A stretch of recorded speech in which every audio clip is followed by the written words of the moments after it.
¿no? Que fue el rector, que lamentablemente fue quemado, ¿no? Fue muerto, fue relajado.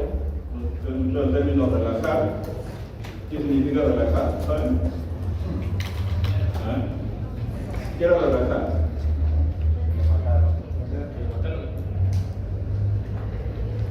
Relajar era una decisión del Santo Oficio de trasladarlo a la autoridad civil para que ejecute la condena, ¿no? No es relajado, es relajarse, ¿no?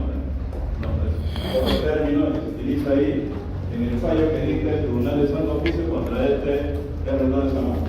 Muy bien. Una primera referencia de cómo identificamos en los albores de la humanidad.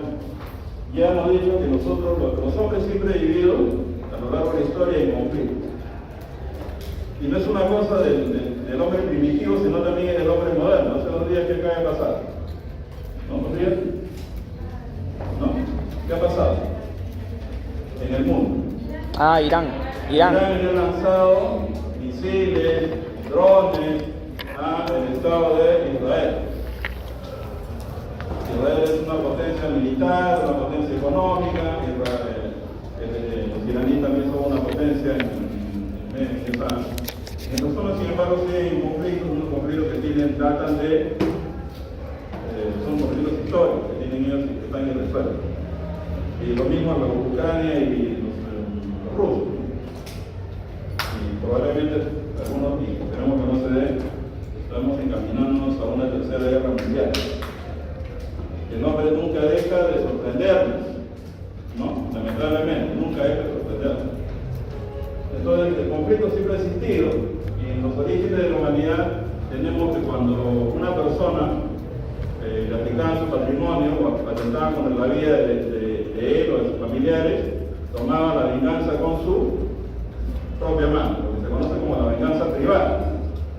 Esto fue analizado por estos teóricos filósofos ingleses, Thomas Hobbes y John Locke, y ellos más o menos le dijeron, Locke particularmente, que cuando una persona toma en sus manos la persecución de una infracción de la venganza privada, considera que esta persona ya no es imparcial porque tiene un interés directo de resolver la controversia. Por eso que yo planteo estos teóricos que esto se traslada a un tercero que tiene que resolver la controversia, y el tercero es un juez.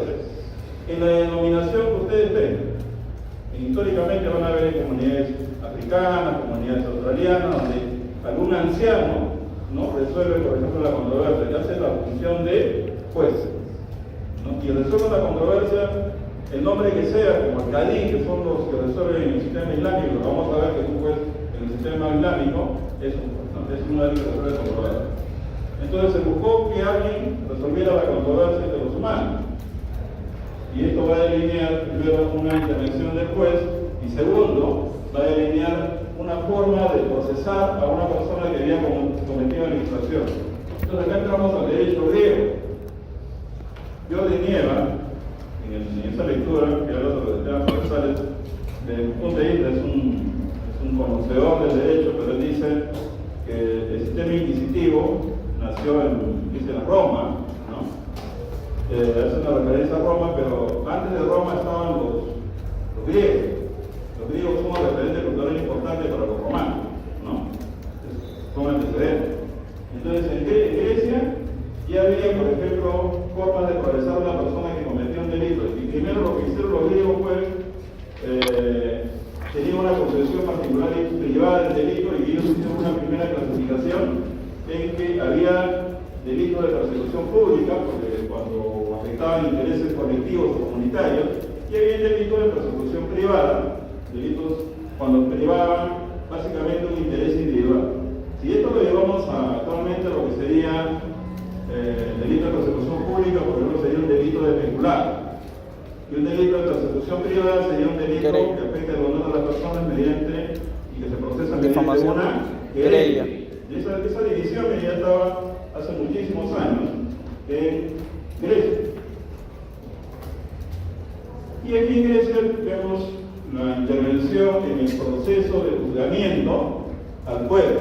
No por algo la democracia proviene de Grecia, ¿no? Adelante. La democracia proviene de Grecia para fines de gobierno gobierno, sin embargo también hay intervención del pueblo para fines de decisión. Por eso que señalamos que el antecedente más remoto del sistema de jurados que está en el common law, el derecho anglosajón, proviene de Grecia. Recuerdan ustedes que hicimos una reflexión sobre cómo fue procesado Sócrates, ¿no? Sócrates fue procesado y se definió su responsabilidad o culpabilidad por una asamblea de más o menos 400 ciudadanos. Ellos decidieron que se hizo una votación y ganó la postura que condenaba a Sócrates por corrupción de jóvenes, etc. Entonces, hay una intervención popular en las decisiones, en este caso en el sistema procesal griego. Entonces, señalamos que este es un antecedente remoto de lo que actualmente se conoce como el sistema de jurado. Ahí nace el jurado. La estructura judicial en el sistema griego, tenemos, como era asambleístico, la decisión era en asamblea. Tenemos primero una primera forma de estructura judicial en aerópago, que estaba compuesto por 50 ciudadanos, ¿no? Y tenía también una suerte de función legislativa, pero también tenía una función judicial, es decir, de resolver sobre controversias. También tenía una asamblea mucho más amplia que se llamaba los eliastas, porque eran 600 personas que básicamente resolvían sobre una controversia como una suerte de jurado masivo, ¿no? Bajo el sol. Por eso helio viene del sol, por eso se le dice los eliastas, ¿no? Medio de prueba, ya en el sistema griego, era la tortura, y la tortura recorrió como medio de prueba a lo largo de toda la historia del sistema procesal, y lo hemos tenido también en el derecho procesal indiano, lo hemos tenido en las partidas españolas, ¿no? En la recopilación, y también en la Santa Inquisición. Hemos tenido como medio de prueba la tortura, para extraer de qué cosa al acusado, la confesión, empezando con un medio coactivo como es la tortura. Vayamos ahora a Roma, otro referente posterior a Grecia, y ahí identificamos dos clases de procedimientos, una jurisdicción privada y una jurisdicción pública, ¿no? Esto obviamente es latín, justicia, ¿no? Privada, justicia pública. La justicia privada, como su nombre lo señala, estaba previsto para intereses particulares. Por ejemplo, las decisiones que tomaba sobre una controversia vinculada a la familia por el pater familia. Ustedes han llevado derecho romano, ¿no? Entonces, el concepto de pater familia no solamente era el padre con vínculo biológico consanguíneo, sino a quién agrupaba el pater familia. ¿A quién? ¿A la familia consanguínea? ¿Quién más? Adoptados, muy bien. ¿A quién más? A las esposas, a la servidumbre, a los esclavos. El concepto de pater familia era un concepto bastante amplio. Entonces ahí la justicia privada estaba, la jurisdicción en justicia privada la tenía el pater familia, ¿no? Bien, pero nos interesa la otra, la jurisdicción pública. Y ahí tenía dos formas, la jurisdicción pública, procedimiento. Una primera era la cognitio. ¿Qué significa la cognitio? Es un procedimiento mediante una intervención de un juez que investigaba la infracción que había cometido una persona, pero a su vez fallaba. Este es un primer referente de lo que sería el modelo inquisitivo. Y vamos a definir más o menos qué significa modelo inquisitivo y qué significa modelo acusatorio. Y después tenemos otra forma, la acusatio, donde una persona presentaba acusación contra otra ante un magistrado o ante un tribunal. Acá tenemos el germen también de lo que sería actualmente un modelo acusatorio.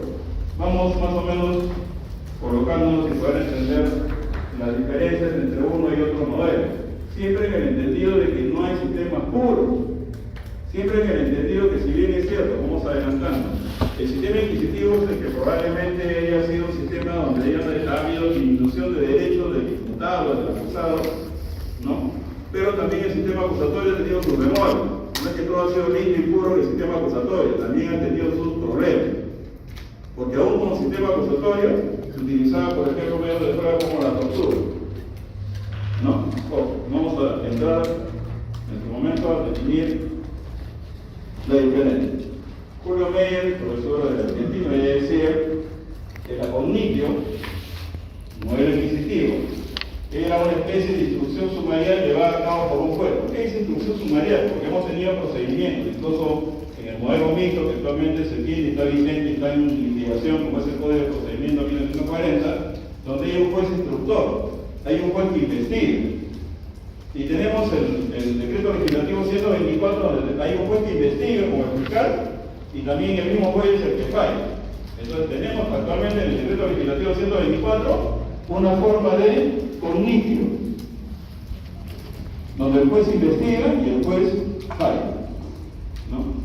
Entonces, la instrucción es, como señalamos acá, también es propia de los sistemas mixtos. ¿Por qué? Porque tenemos un modelo mixto que vamos a ver más adelante dónde se origina, donde en una primera fase hay una investigación o una instrucción dirigida por un juez, pero en la parte del juicio oral se expresa el modelo acusatorio, porque ahí hay un tribunal y hay una fiscalía que presenta su acusación. Entonces, inquisitivo en la fase instructiva y acusatorio en la fase de juicio oral. ¿Cómo se denomina ese modelo? Es un modelo híbrido, se denomina modelo mixto. Entonces tenemos sistema inquisitivo, sistema acusatorio y tenemos un sistema mixto, donde hay una mezcla de ambos. En el derecho germano, que también ha tenido sus fórmulas procedimentales, por ejemplo, ahí en principio no se distinguía entre si una infracción era civil o una infracción era penal, ¿no? Porque una infracción civil o una infracción penal eran considerados por los germanos que afectaban intereses comunitarios. Es decir, si una persona era afectada por otro en el sistema germano, en la Constitución germana, si bien es cierto, el afectado era una persona individual, se consideraba que la afectación era a la comunidad. Ahí no había la definición tajante de iudicia privada o de iudicia pública propio de los romanos. Ahí, por ejemplo, la víctima está autorizada a realizar la guerra o la venganza familiar. Tenía una autorización para resolver la controversia. Entonces acá todavía estamos en ese sistema que hablaba Hobbes de estado de naturaleza, ¿no? Y también lo decía John Locke. Un estado primitivo en el fondo. ¿Cuáles eran las instituciones de carácter procesal que surgen a partir del derecho germano, ¿no? Por ejemplo, tenemos la composición, la conciliación, nace del derecho germano. Lo que conocemos, por ejemplo, ahora como principio de oportunidad, o la conciliación de los procesos civiles, o la conciliación de las querellas, es decir, la composición de la controversia, ¿no? La solución del conflicto tiene su fuente en el derecho germano. Ellos inventaron esa fórmula de conciliación. Después, bueno, en cuanto a la legislación de sustentable de las instituciones, tenemos el Pacto Lex Salitae, o Lex Salica, que era una recopilación de normas antiguas que aplicaban a los pueblos germanos. En el caso de los delitos graves, ahí se admitía simplemente la venganza privada. Y esto tiene que ver, porque ustedes, la composición actualmente, ¿en qué delitos se puede llegar a acuerdo? Principio de oportunidad. Básicamente en delitos leves. De menor lesividad. Lesiones leves, un accidente de tránsito, ¿no? Una provocación crítica. En los delitos graves, ellos decían, resuelvan ustedes vía la venganza privada, ¿no? Y la venganza privada era matar a la familia, quitarle los bienes, ¿no? Si era un tema patrimonial, ya ustedes imagínense cómo podían proceder los germanos. Tenemos en el sistema germano, ¿no? Y este es propio del imperio, el Sacro Imperio Romano, ¿no? Que fue una confederación de principados que elegía un emperador, uno de ellos el famoso Carlomagno. Ellos tuvieron un sistema que Voltaire hizo un análisis, un estudio en el libro de Beccaria, el delito de la pena, y él hacía una referencia a cómo funcionaba este sistema inquisitivo radical germano, que se denominaba la Corte Bénica. Referencias históricas dicen que no solamente funcionaba estos sistemas procesales inquisitivos en el mundo germano, sino donde ellos tenían también cierta influencia como en Venecia.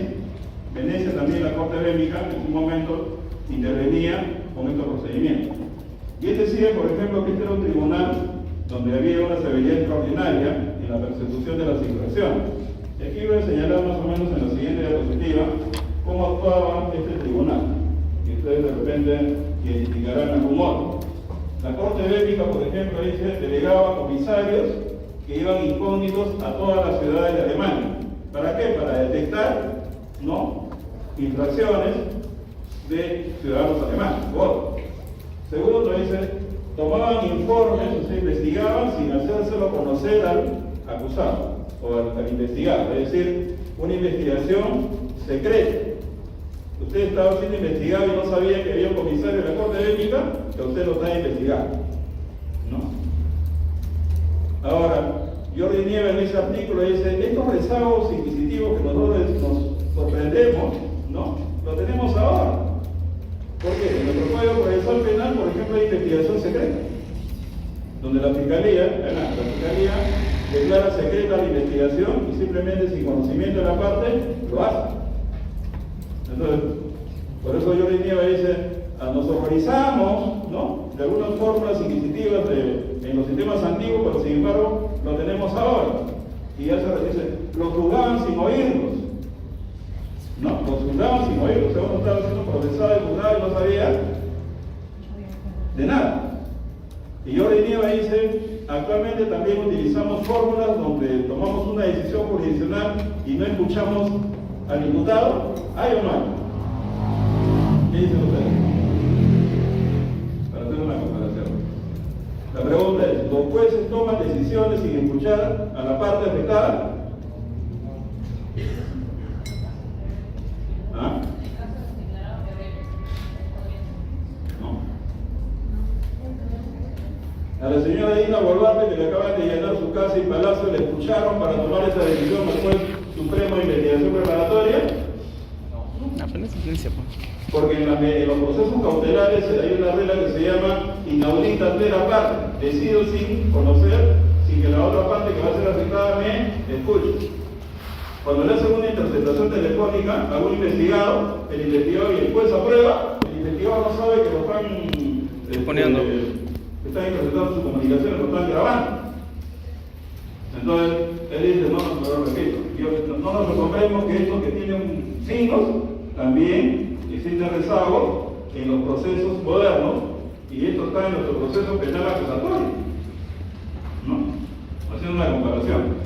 Ahora dice, cuando no teníamos un verdugo, el juez más joven era asignado para ejecutar.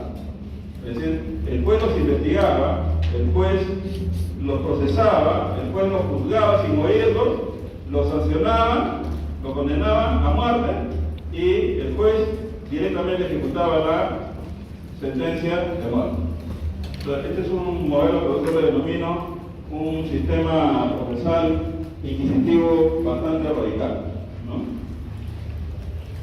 Y ahí ustedes, les tenemos dos preguntas para que ustedes identifiquen cómo funciona en el caso del rector de San Marcos. El rector de San Marcos, qué tipo de sistema funciona de acuerdo a los criterios que estamos trabajando en clase en la parte teórica. Esto es lo que ustedes van a hacer en la lista. El derecho inglés, anglosajón, ¿no? Ahí se señala históricamente que durante la Edad Media y Moderna conservó sin contaminación inquisitiva un sistema originario, es decir, el acusatorio popular. El pueblo participaba y esto trasciende porque actualmente ustedes saben que en el sistema anglosajón hay la existencia de los jurados. El pueblo se expresa en los jurados, ¿no? Entonces, la acusación, por ejemplo, corresponde a particulares. Entonces acá, ¿por qué es acusatorio? Porque el juez no es el que acusa aquí. Quien acusa es un particular, alguien que está apartado del juez. Y es un rasgo fundamental del sistema acusatorio. Una separación entre el juez, que va a fallar, con quien presenta la acusación. Que puede ser un funcionario del Estado o puede ser un particular, pero la acusación está fuera de la esfera de competencia y de facultades del juez. Es una de las características fundamentales del proceso acusa del sistema acusatorio.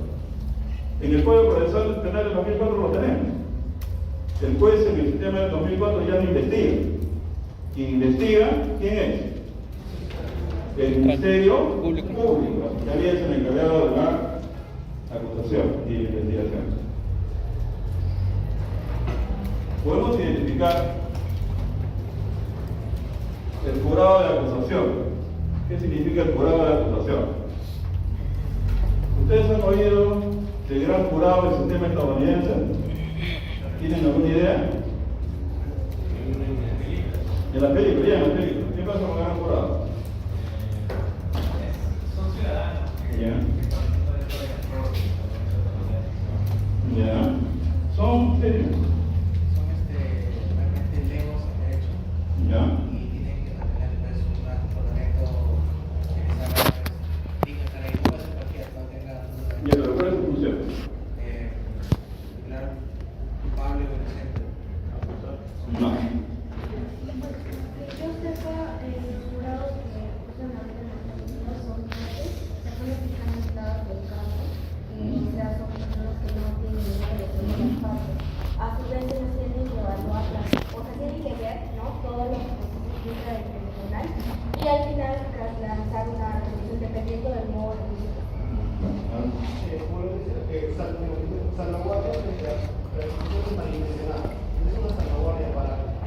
No, ya. Vamos a ver, una cosa, tenemos.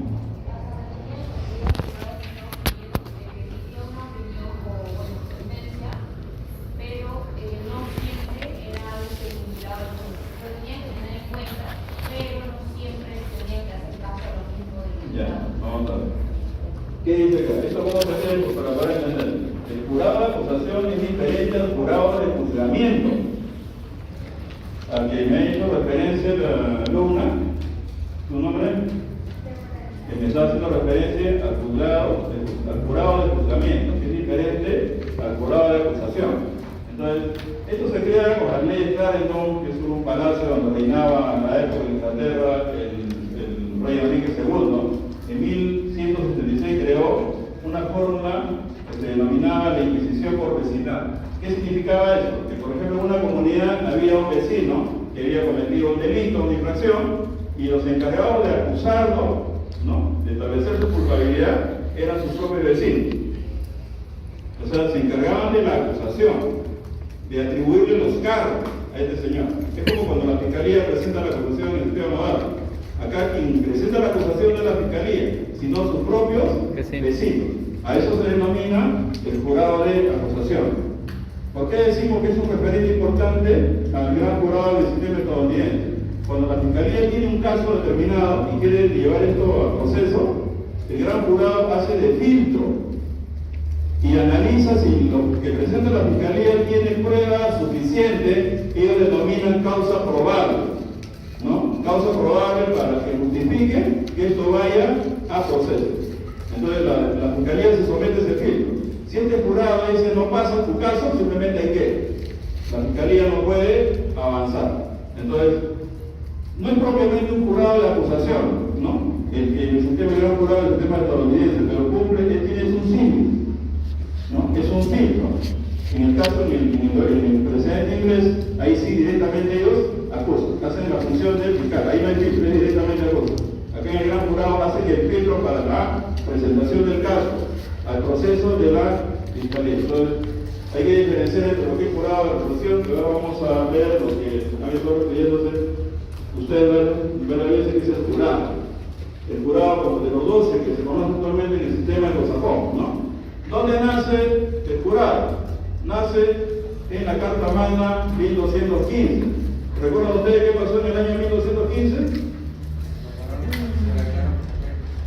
¿Quién dijo? Los varones, los nobles, se rebelaron contra quién? Juan Sin Tierra. Contra Juan Sin Tierra, que era hermano de quién? De Ricardo Corazón de León, que se había ido a las cruzadas, el hermano había usurpado y empezó a gobernar de manera autoritaria y despótica. Entonces los nobles ingleses le pusieron un paralelo. Y ahí, producto de eso, sale la Carta Magna. Y dentro de las decisiones que nacen de la Carta Magna, una de ellas fue que el juzgamiento de cualquier persona en el sistema inglés debía ser vía el jurado. Este es el precedente formal de lo que actualmente conocemos como los jurados en el sistema anglosajón. Esta es su carta de ciudadanía, el año 1215 en la Carta Magna. Personas honestas que hacían un juramento, legos, como ha dicho un alumno, que hacían la labor de juzgar, es decir, señalar después de un juicio si la persona era inocente o era culpable, es decir, dar el veredicto. el veredicto. Muy bien. Pero así como había una acusación popular que hemos visto anteriormente, la acusación jurada, acusación, también en Inglaterra se planteó la necesidad de que haya una institución, lo que como actualmente conocemos que es el Ministerio Público. Entonces, en 1789, en Inglaterra se crea una dirección de acusaciones públicas, donde un funcionario del Estado se encargaba de presentar la acusación. Este es uno de los orígenes, por lo menos, del Ministerio Público en el ámbito del mundo anglosajón. El tribunal siempre era popular, había una intervención del pueblo, había jurados en las decisiones de sobre los litigios, ¿no? Y ahora vamos al derecho islámico.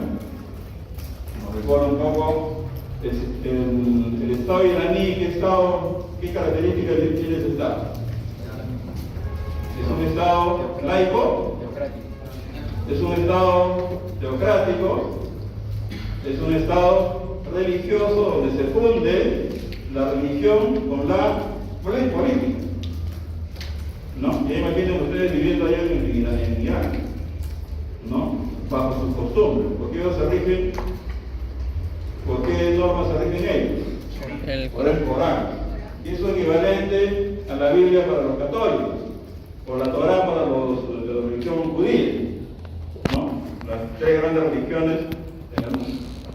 Entonces, como tiene Estado teocrático, como es un compañero religioso, el proceso también está inmerso en esas reglas que nacen del Corán, en el derecho islámico, para entender cómo funciona el procedimiento. Acá tenemos que el Estado está fundado con la religión, por eso se dice que es un Estado religioso, es un Estado teocrático. La ley islámica es la Sharia. ¿Y qué es la Sharia? Son leyes que derivan de dónde? La fuente es el Corán.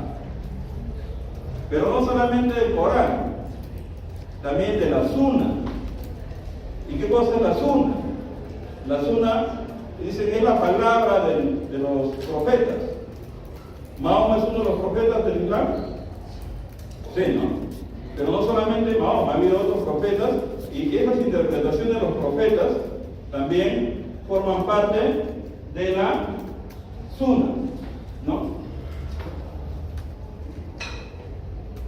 Y esas normas son las que rigen, ¿no?, el sistema penal y procesal en el mundo islámico, ¿no?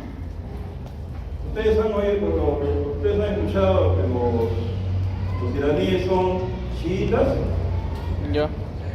¿no? Y también he escuchado que hay chiitas y sunitas. Pues, ¿cuál es la diferencia? Unos son más radicales.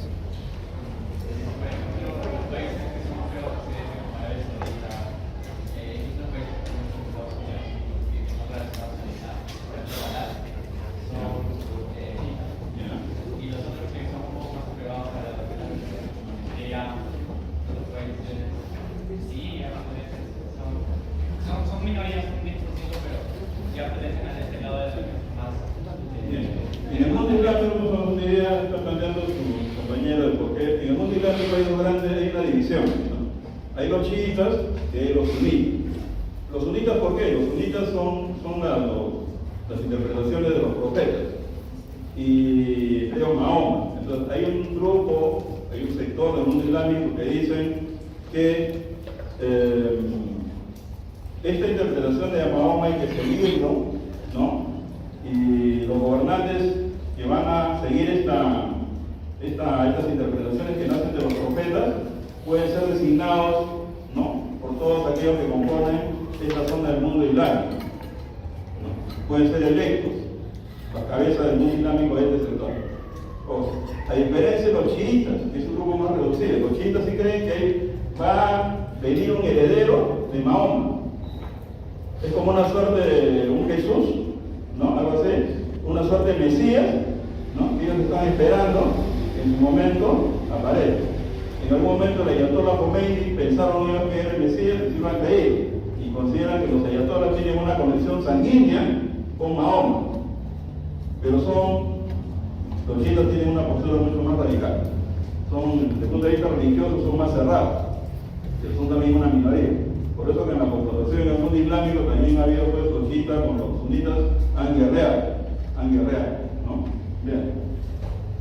¿Quién es la cabeza de la jurisdicción islámica? El juez que se denomina el Qadi, es la traducción del juez. Él, por ejemplo, para tomar una decisión, consulta a los ulemas. ¿Quiénes son los ulemas? Los ulemas son aquellos sabios que interpretan la ley islámica. Es algo así como los doctrinarios, ¿no? Son sabios que se dedican a interpretar y darle sentido a la ley islámica, es decir, a la sharia. Entonces, los Qadi consultan a ellos para tomar decisiones. Y también tenemos otro concepto en el derecho islámico que se denomina fiqh, que es equivalente a la jurisprudencia, interpretación y aplicación de la sharia. ¿Cómo se forma la jurisprudencia? A partir de las decisiones que dictan los jueces, ¿no? Como la nuestra, ¿no? La jurisprudencia forma lo que se conoce línea de interpretación. Entonces también el fiqh, ¿no? Este conjunto de jurisprudencia es consultada por el juez para tomar una decisión. Y ahora vamos a ver más o menos cómo funciona el proceso en el mundo islámico. Algunas instituciones procesales, por ejemplo, medio de prueba, la confesión. Se acepta como medio de prueba que una persona acepte la comisión de un delito. Si esta persona no acepta cargo y se retracta y hay posibilidad de arrepentimiento, se le conmuta la pena. Por eso que algunos cuando autores que han escrito sobre el derecho islámico dicen algo así como: ustedes creen que somos salvajes, pero no. Tenemos instituciones donde cuando una persona se arrepiente, simplemente no lo sancionamos. Nos basta el arrepentimiento. Lo que sucede es que hemos visto los casos que han impactado, ¿no? Las mujeres que por adulterio han sido lapidadas. Eso es parte del Corán y la Sharia. Para ellos es un delito. Pero cuando el hombre es infiel o tiene 4 mujeres allá, como hay una poligamia reconocida, como Arabia Saudita, ahí no pasa nada, ¿no? Entonces, hay una disminución desde el punto de vista de la mujer, ¿no? En el mundo islámico. Hay una señora que hace unos años era infiel, ella comprobó el adulterio, pero estaba embarazada, ¿no? Adelante. Entonces, a esta señora decidieron lapidarla, la llevaron a juicio, decidieron por la lapidación. Sin embargo, la señora estaba con el niño, el bebé. Entonces, ¿qué decidieron los jueces? Para ser más o menos humanitarios, dijeron que cumpla 2 años y la matamos. ¿No? Para que el niño tenga 2 años con su mamá, por lo menos. Obviamente esto, por eso que hay muchos informes de derechos humanos con respecto a cómo actúa la justicia islámica. Creo que la fuerza de la opinión pública en esos momentos no llegó a más y la señora fue salvada. Acá también opera la duda. Dicen en el derecho islámico que cuando hay una duda, cuando no hay certeza, simplemente no hay condena. Esta institución es similar a la que nosotros tenemos y similar a la duda razonable que tienen los americanos, ¿no? Y nace esto de la ley del Corán, de la Sharia. ¿Qué otra cosa tenemos más acá? El arrepentimiento, ¿no? Si alguien se arrepiente antes de ser apresado, se le perdona, ¿no? Obviamente hay sanciones también graves. Si alguien roba, ¿qué pasa con un ladrón en el mundo islámico? Corta la mano. Se amputan la mano. Eso está en el Corán, ¿no? Está en el Corán. Para evitar que esta persona vuelva a reincidir. En el procedimiento, en el mundo islámico, por ejemplo, ¿quién realiza la investigación? La realizan autoridades religiosas. Tiene sentido porque el mundo islámico es un mundo teocrático, ¿no? Imagínense acá que el cura católico nos haga una investigación penal. Si fuéramos un Estado católico, ¿no? O sea, se haya fundido el catolicismo como el Estado. Eso no tenemos un Estado laico. Está separada la Iglesia del Estado. La acusación, ¿quién la presenta? Puede ser presentada por una persona en particular y puede ser presentada por el Estado, en una suerte de ministerio público. Se realiza un juicio dirigido por el juez Qadi, quien es el que dicta la sentencia. Entonces, desde mi punto de vista, considero que el sistema islámico tiene rasgos inquisitoriales, pero también tiene rasgos acusatorios. Porque acá el juez no investiga. Aquí investiga una autoridad religiosa, es decir, un tercero. Estamos frente a un modelo, si quiere, híbrido en el mundo musulmán. El derecho español, el derecho que nos acerca, que nosotros somos tributarios. Las legislaciones germanas y romanas se unificaron en el fuero justo en el siglo VIII. ¿Por qué hay una unidad entre Roma y los alemanes, y los germanos? ¿Por qué nosotros cuando hacemos una referencia decimos el derecho, somos parte del derecho romano-germánico? ¿Por qué razón? ¿Bárbaros? Claro, los bárbaros en el mundo de la época, los ciudadanos cívicos eran quienes, los romanos. Los bárbaros eran todos aquellos que estaban fuera del imperio romano, ¿no? Contra quienes pelearon fuertemente, lo narra Julio César, ¿no? En su campaña de las Gallas, en los cuentos de una serie de historiadores griegos, contra quienes pelearon fuerte en esa época, en la época de la expansión del Estado romano, que decían en sus narraciones son hombres de 2 metros, rubios, ¿no? Fieros para combatir, caminan desnudos, sus mujeres también caminan desnudas, ¿no? Son terribles para combatir, no tienen cultura, sus comunidades son pobres, ¿no? Están construidos sobre piedras, sobre palos. ¿Quiénes eran ellos? Para ellos eran bárbaros, pero eran tribus germanas.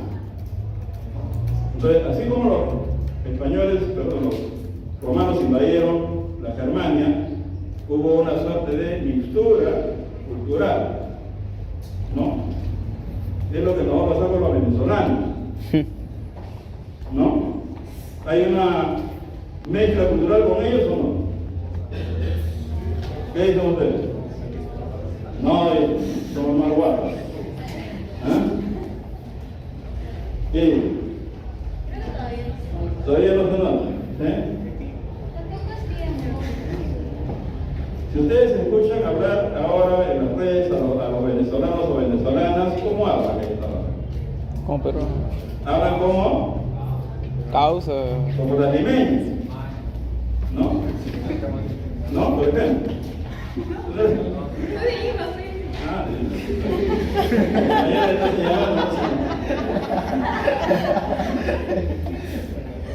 el mestizaje es propio de todos estos fenómenos de choque de culturas y fusión de culturas.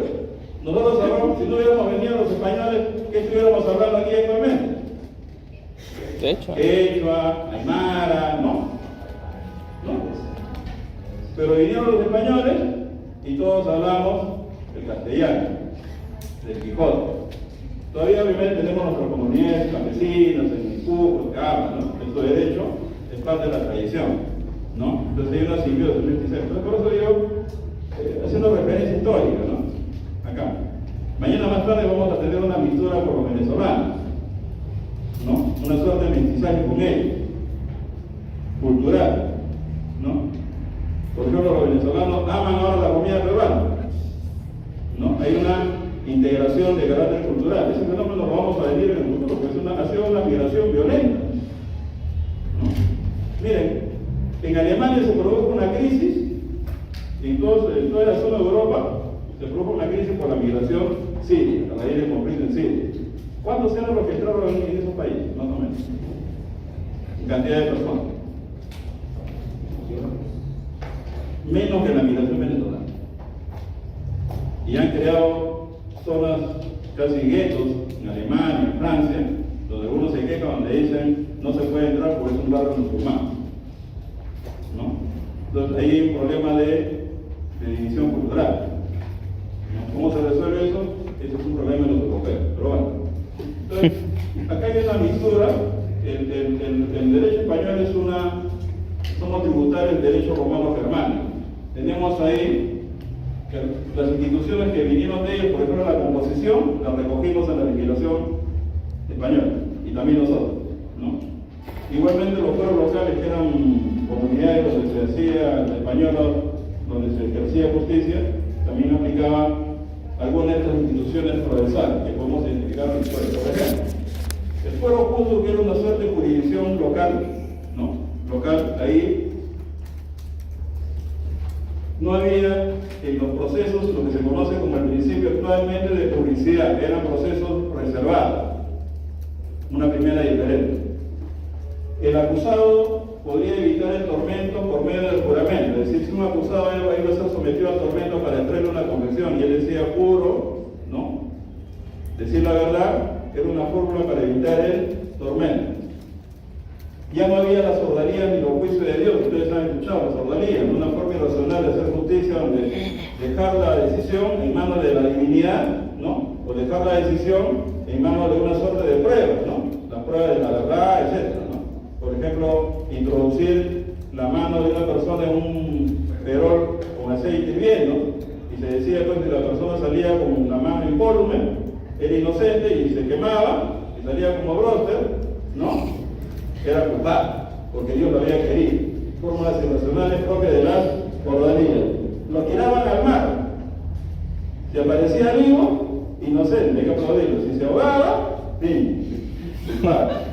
Y imagínense que hagamos esto ahora, ¿no? Esas eran las cordarías, fórmulas irracionales, ¿no? Que fueron eliminadas por las instituciones procesales en el derecho español. Muy bien. De la Reconquista no voy a hablar, porque no vamos a alargar, voy a tratar de resumir. La Reconquista fue la recuperación que hicieron en España cuando los invadieron los musulmanes. Hace 800 años los musulmanes invadieron España, ¿no? Iniciaron toda una lucha por la liberación. Los reyes católicos estuvieron ahí, Fernando, ¿no?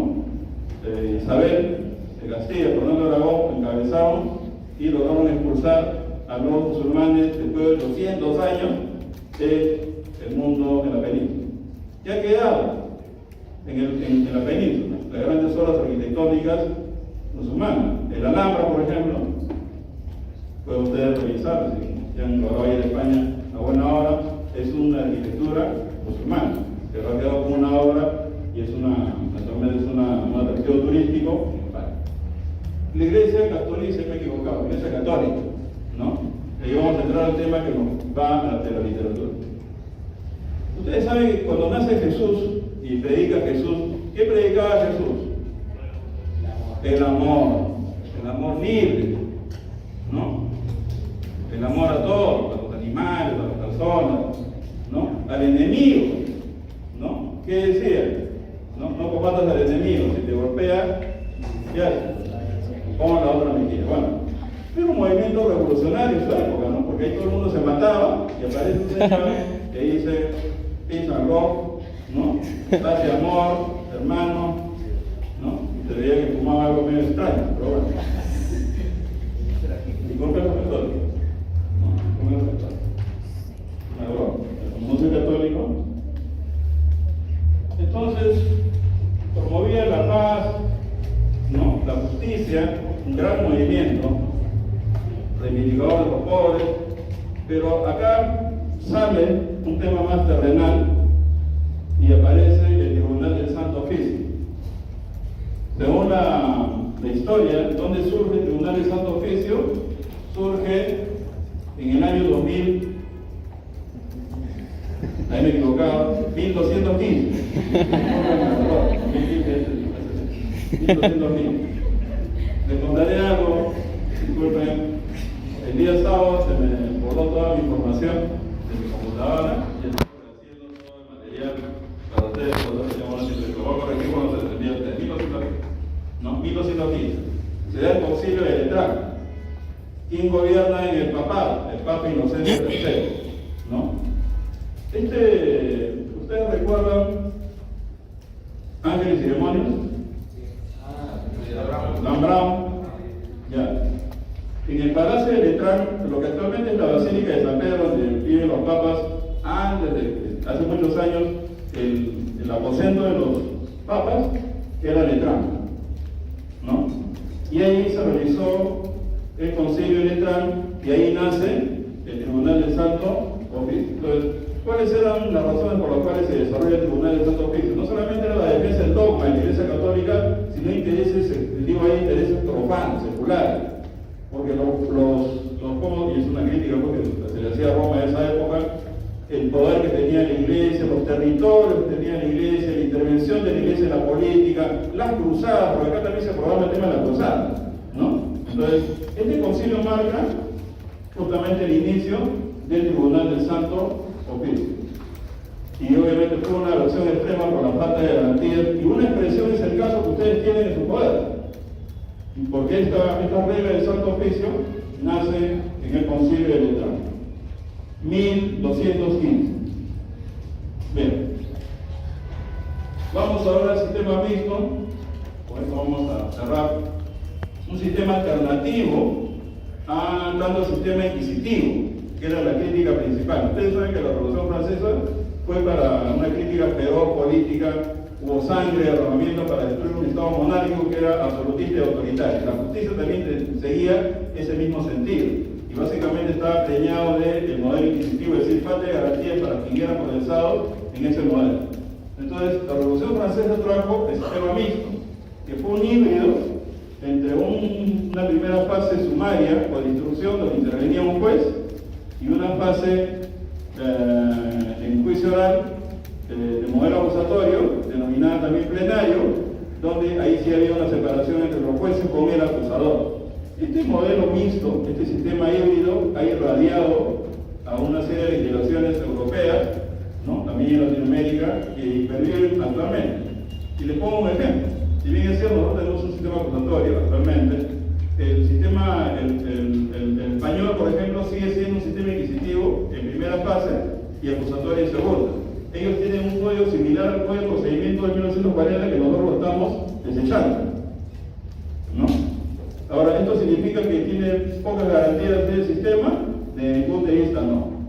Porque en ese sistema, los españoles han logrado dotar de un conjunto de derechos procesales de tal manera que la idea central ahora, por eso volvían a tener cuestión de eso del acusatorio inquisitivo, lo que realmente tiene que verse y evaluarse en un sistema procesal ya moderno, es cómo se protegen los derechos de los imputados de las víctimas. Es decir, cómo se logra un debido proceso. Esa es la idea central. Por eso dice, si bien es cierto, por cuestiones metodológicas, establecemos sistema mixto, acusatorio, inquisitivo, hay que determinar en cuál de ellos, ¿no?, se garantizan mejor los derechos, es decir, en cuál de ellos recorre este derecho continente que es el debido proceso, porque dicen los americanos el proceso justo y equitativo. Eso es lo principal. Y Miguel Hidalgo también lo señalaba, si olvídense de discutir esto inquisitivo radical, evalúe usted si protege o no protege el derecho de las partes dentro del proceso. Bueno, este referente lo tenemos como lo señala el procedimiento de 1940, ¿no? Pero hemos centrado nosotros a este sistema acusatorio moderno que actualmente se expresa en el Código Procesal Penal nuevo, donde ahí hay una separación entre el juez y la acusación, donde el juez solamente decide, controla garantías, protege los derechos de las partes y el fiscal se dedica a investigar y a acusar. Ese es el fundamento del sistema acusatorio, ¿no?, moderno, y donde existen garantías, derechos que se debe respetar a las partes que están involucradas en un proceso penal. El fundamento, la concentración de la investigación y el fundamento en una sola institución conduce al autoritarismo, al absolutismo, a la arbitrariedad. La separación de funciones, como lo fue en el Estado monárquico francés, ¿no? Se acuerdan que todo lo concentraba el rey y se dividió entre el poder ejecutivo, legislativo, judicial, y quiere concentrar el poder, y ahora el Estado moderno es mucho más desconcentrado, ¿no? Hay más instituciones que fiscalizan y controlan a otras. Esa era la idea, la separación de funciones y la instauración de controles judiciales, tutela de forma más eficiente los derechos de las personas. Está en fondo. Conclusiones de esta exposición. Primero, en el sistema inquisitivo el juez concentra el poder de acusación y falla, la esencia del proceso o del modelo inquisitivo. Segundo, en el sistema acusatorio el juez precisa tener un acusador, un tercero que acuse, para mantener ¿qué cosa? Según Jordi Nieva, la imparcialidad del juez. Es una garantía de que la persona cuando lleva un proceso, el juez sea imparcial. No favorezca ni a uno ni a otro, sino de acuerdo a la prueba que se ha actuado en juicio. Tercero, la arbitrariedad del sistema inquisitivo no ha sido siempre así, y tampoco el acusatorio ha sido pues un dechado en este caso de virtudes, ¿no? Como dice Miguel Hidalgo, un elemento importante para diferenciar estos sistemas, incluso en la investigación histórica, es ver cómo se tutelaban los derechos de aquellos que eran procesados en esta maquinaria judicial. Y por último, el modelo acusatorio garantista es el que tiene las mejores condiciones para que se desarrolle un debido proceso, es decir, mejores condiciones, no que garantice que hay un debido proceso, porque según modelo acusatorio tenemos una fiscalía totalitaria, ¿no? Arbitraria, que no evalúa las pruebas del cargo, por ejemplo, y el sistema no funciona. Si tenemos un juez parcializado por factores externos, internos, corrupción, lo que sea, este modelo, por más bonito que sea en el papel, no va a funcionar. Pero sí, consideramos desde el punto de vista de la experiencia que tengo como magistrado, creo, sinceramente, que establece las mejores condiciones para que realmente haya un proceso justo y equitativo. Esa es la idea y la garantía de este sistema procesal que se está representado en el protocolo procesal penal del año 2004. Muy bien, con esto concluye esta presentación.